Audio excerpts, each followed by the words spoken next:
Hi, it's Rob from the Brush and Boltgun. Today I'm going to be doing a quick tutorial on how to paint simple black. Now, it's ideal for armour and cloth. You can use it on a lot of different things, just depending on how you want to apply it.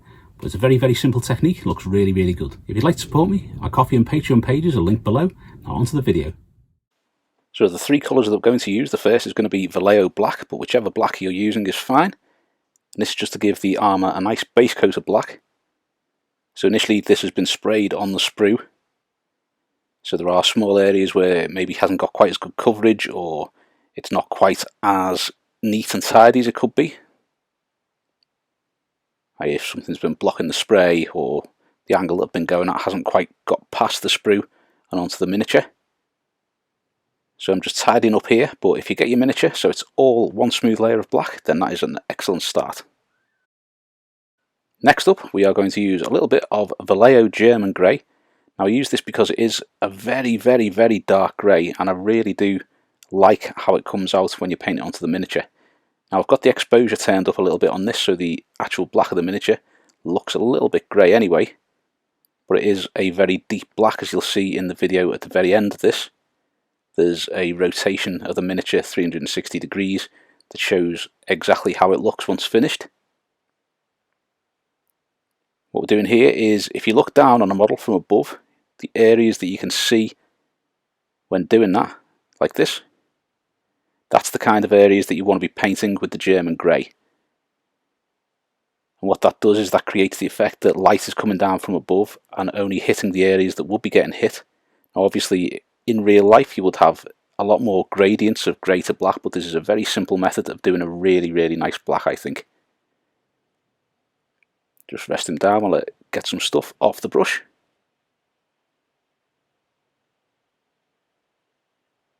There we go, back up again. So we're going to carry on doing the German Grey, speeded up the footage a little bit. Now what I always do at the end of each video before I do the little rotation is I spray the miniature with Halford's matte lacquer, which is like a matte varnish, but whichever matte varnish you tend to use I'm sure is fine. By doing this, that kind of sets the colour and it just makes it look that little bit nicer. I'm not too sure how, but it makes the colours really go together quite nicely, and it makes the black look a lot more black rather than having that grey to it. Because one thing that I'm not too keen on is when there's black armour and it has either different colours as highlights, or it's highlighted loads and becomes a bit more grey than it is black. Now don't get me wrong, it takes a lot of skill and talent to paint up with the different coloured highlights and things like that and get them looking good, but it's just not my thing. Like I just like it to look really dark.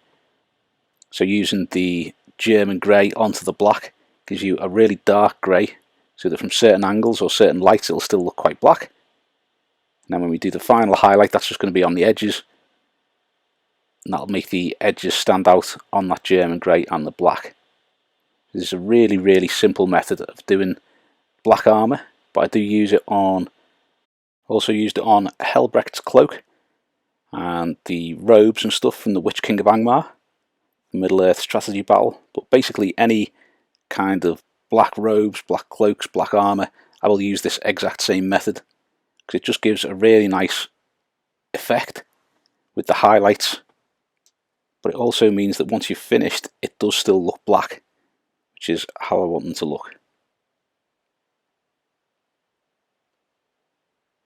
So we're going to carry on with that, and once you've finished the German Grey, we're going to move on to Citadel Mechanicus Standard Grey, and all we're doing for this is we are edge highlighting. Now you're mainly highlighting the top edges, so if there is a ridge where the light will be catching the top of that ridge, you want to be highlighting that area. If it goes into a lot of shade, like sort of underneath the arms, you can still give it that highlight. You don't want to give it too much of a highlight, so just maybe highlight part of it where it's shaded, and that'll just show that there is the detail there and make it stand out.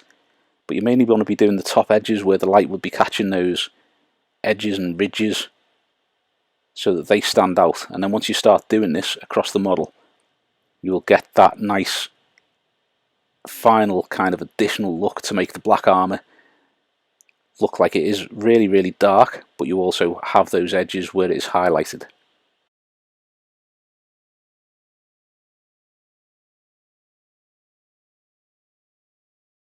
easy way to look at how I think about the lighting on the armour and stuff is if you look at, say, if you've got a Citadel painting candle, and you stand it upright, and then look at the colours of that, you'll find it's mainly very, very black.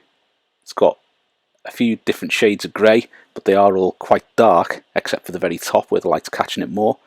And then you will have those little standout edges and ridges on it. But not all the ridges and edges will stand out, it's only the ones where the light will be catching it directly. So that's kind of how I go for the lighting on the black armour. As I say, this is a pretty easy method to do, so if you're doing loads of Death Company or loads of like Iron Hands or Raven Guard or anything like that, it is an ideal way of doing black armour that isn't too taxing, it's really quick to do, and it looks great once you've finished. Just give that a dose of matte varnish afterwards, and that should protect it and also bring those colours together. So if this is the finished miniature, sprayed with the matte lacquer from Halfords, but any matte varnish should do it, but you can see there that it's nice and dull, it has that darkness to it, so it does look like black armour, and I think it's a really simple, really effective method of doing black.